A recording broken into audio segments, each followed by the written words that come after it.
اللہ والے ایک شہزادہ اور خوبصورت ناگن کا واقعہ۔ السلام علیکم میرے محترم عزیز دوستو، فارس کا علاقہ جو ایران کے نام سے مشہور ہے، ایک وقت تھا اس کا بادشاہ سلطان سرمد بہت ہی دلیر اور بہادر شخص تھا۔ اس کے 2 بیٹے تھے جو اس کی طرح بہادر اور نیک تھے۔ بالخصوص بڑا شہزادہ تو انتہائی خوبصورت تھا۔ اس کی جسمانت اور دل ڈھول کا یہ وضاحت تھا، لوگ اس کو دیکھ کر رشک کیا کرتے تھے۔ اس کی صحت اور توانائی کا ڈھنکا بجتا تھا۔ سارے دربار میں اور رعایا میں لوگ اس شہزادے کی بڑی تعریف کیا کرتے تھے۔ خود بادشاہ سلطان سرمد بھی اپنے اس بیٹے کو بہت پسند کرتا تھا، مگر عجیب و غریب بات یہ ہوئی کہ شادی کے بعد شہزادے کا جسم اترنا شروع ہو گیا۔ اس کی صحت مسلسل خراب ہو رہی تھی، مختلف بیماریاں اس کو لاحق ہو گئی تھی۔ اس کی خوبصورتی اور جسم میں کشش ختم ہو گئی تھی۔ بادشاہ اس کی وجہ سے بہت پریشان تھا۔ اس نے اپنے بیٹے سے بہت امیدیں لگا رکھی تھیں۔ اس نے پورے محلے کے طبیبوں کو اکٹھا کر کے اپنے بیٹے کی صحت پر لگا دیا۔ کسی بھی طرح اس بچے کی بیماری کا حل ڈھونڈ کر بتاؤ، مگر طبیبوں کو کچھ سمجھ نہ آیا کہ کیوں شہزادے کی صحت روز بروز گرتی جا رہی ہے۔ بالآخر بادشاہ نے اعلان کروا دیا کہ پورے ملک میں کوئی بھی طبیب اگر میرے بیٹے کا علاج کر سکتا ہے تو وہ دربار میں آ جائے۔ مگر بڑی کوشش اور محنتوں کے بعد بھی شہزادے کی بیماری کا علم نہ ہو سکا۔ ایک دن بادشاہ بہت ہی پریشانی کے عالم میں بیٹھا ہوا تھا، تو اس نے سوچا کہ میں اسی حال میں جنگل صحرا کی طرف نکل جاؤں۔ ہو سکتا ہے اللہ تعالیٰ کوئی صورت نکال دے۔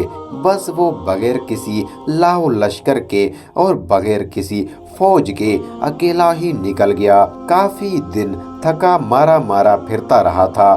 بالآخر ایک دن اس نے پہاڑوں کے درمیان ایک غار میں کوئی آواز سنی، جس سے معلوم ہوتا تھا کہ وہاں پر کوئی شخص موجود ہے۔ جب وہ غار میں داخل ہوا تو وہاں پر ایک فقیر شخص اللہ کی عبادت میں مشغول تھا۔ اس نے بادشاہ کی طرف کوئی توجہ نہ کی۔ بادشاہ وہاں پر ایک طرف خاموشی سے بیٹھ گیا۔ وہ اسی سوچ میں گم تھا کہ اس ویرانے میں فقیر کیسے زندگی گزار رہا ہوگا، اس کو کھانا پینا کیسے ملتا ہوگا اور اس کا گزارا کیسے ممکن ہوتا ہوگا۔ اسی اثنا میں ایک پرندہ اڑتا ہوا آیا۔ اس کی چونچ میں ایک بہت خوبصورت کپڑا تھا۔ فقیر نے اپنی عبادت بس کر دی اور کپڑا لے کر ایک طرف رکھ دیا۔ اس کپڑے میں کھانے پینے کی کچھ چیزیں تھیں، جس کو دیکھ کر بادشاہ سمجھ گیا کہ کس طرح اللہ کی نصرت اس فقیر کو مل رہی ہے۔ بادشاہ نے اس کو اپنا مسئلہ بیان کیا اور دعا کے لیے کہا۔ فقیر نے اس بات کی اجازت دے دی کہ شہزادے کو اس کے پاس لایا جائے تاکہ یہ صورتحال کو اچھی طرح سے دیکھ سکے۔ بادشاہ وہاں سے واپس ہوا اور دربار میں پہنچ کر شہزادے کو ساتھ لے کر جانے کی تیاری کرنے لگا۔ جب شہزادے کو لے کر فقیر کے پاس پہنچا تو اس بزرگ نے دیکھتے ہی کہہ دیا کہ یہ کسی بیماری کا اثر نہیں بلکہ کچھ اثرات ہیں، یعنی کوئی ایسی وجہ ہے جو بیماری سے ہٹ کر ہے۔ شہزادے سے پوچھنے لگے کہ تم نے کوئی سفر کیا ہے، کیا کہیں گئے تھے، کیا کوئی ایسا واقعہ پیش آیا ہو، مجھے تفصیل سے بتاؤ۔ شہزادہ کہنے لگا کہ ایک بار میں سفر پر گیا تھا، وہاں پر میرے ساتھ عجیب و غریب واقعہ پیش آیا تھا۔ میں نے ایک جگہ ہرن کو شکار کیا، لیکن میرا تیر شکار کو لگنے کے بجائے دوسری طرف مڑ گیا۔ ہرن بھی بھاگ گیا۔ مجھے اس پر بڑا غصہ آیا اور میں نے اس کا پیچھا کرنا شروع کر دیا، اور میں اس بھاگم بھاگ میں اپنے لشکر سے جدا ہو گیا اور جنگل میں ہی رات کا وقت شروع ہو گیا۔ ہر طرف اندھیرا چھا چکا تھا اور وہ ہرن بھی مجھے نہ مل سکا۔ जिस दौरान मैंने सुना कि इधर उधर से रोने की आवाज़ें आ रही हैं। ये रोने की आवाज़ बहुत दर्दनाक थी। मैं उसी तरफ चला गया और देखा कि वहाँ पर एक औरत बैठी हुई है जिसका ऊपर वाला धड़ औरतों जैसा है मगर उसका निचला जिस्म सांप जैसा है। जब मैंने ये अजीब मंजर देखा तो उस लड़की से पूछा कि तुम्हारा ये हाल कैसे हुआ, तो वो बताने लगी कि दूर दराज के इलाके में मैं अपने चचा के साथ रहती थी। मेरे चचा ने मेरी जायदाद पर कब्जा करने के लिए मुझे जादूगरों के हवाले कर दिया। जादूगरों ने मेरी रूह को कैद कर लिया और मेरा ये हशर कर दिया और अब मैं बहुत मुसीबत में हूँ। रहमदिल शहजादे ने पूछा कि तुम्हें इससे निजात कैसे मिलेगी। उस लड़की ने बताया कि सामने वाली दरख्त पर एक उल्लू बैठा हुआ है, उसी उल्लू में मेरी रूह कैद है। अगर तुम उसको हलाक कर दो तो मैं आज़ाद हो जाऊंगी। शहजादे ने ये सुनते ही उल्लू को हलाक कर दिया। उल्लू मरते ही जंगल में अंधेरा बहुत बढ़ गया। किस्म किस्म की आवाज़ें आने लगी। उनको सुनकर शहजादा बेहोश हो गया। सुबह के वक्त जब उसकी आंख खुली तो सामने एक बहुत ही खूबसूरत और हसीन व जमील लड़की बैठी हुई थी।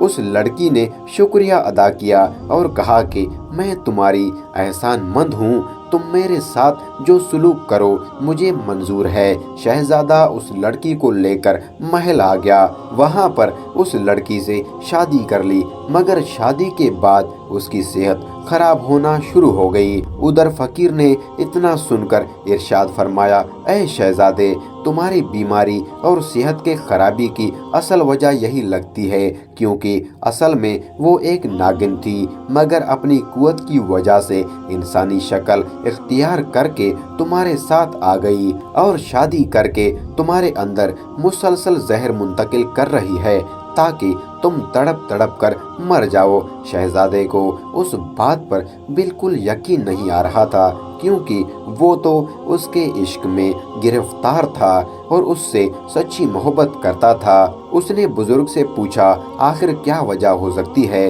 कि वो लड़की मेरे साथ ऐसी दुश्मनी कर रही है। उसने बताया कि बेटा, तुम्हारे वालिद आज से 5 साल पहले जंगल में शिकार करने गए थे। वहाँ पर उन्होंने एक काले सांप को देखा तो उन्होंने उसको हलाक कर दिया था। ये नागिन उस सांप की बहन है और तुमसे इंतकाम लेना चाहती है। वो चाहती तो तुम्हें एक ही मर्तबा डसकर ख़त्म कर देती मगर इंतकाम की ख्वाहिश को ठंडा करने के लिए वो तुम्हें तड़पा तड़पा कर मारना चाहती है।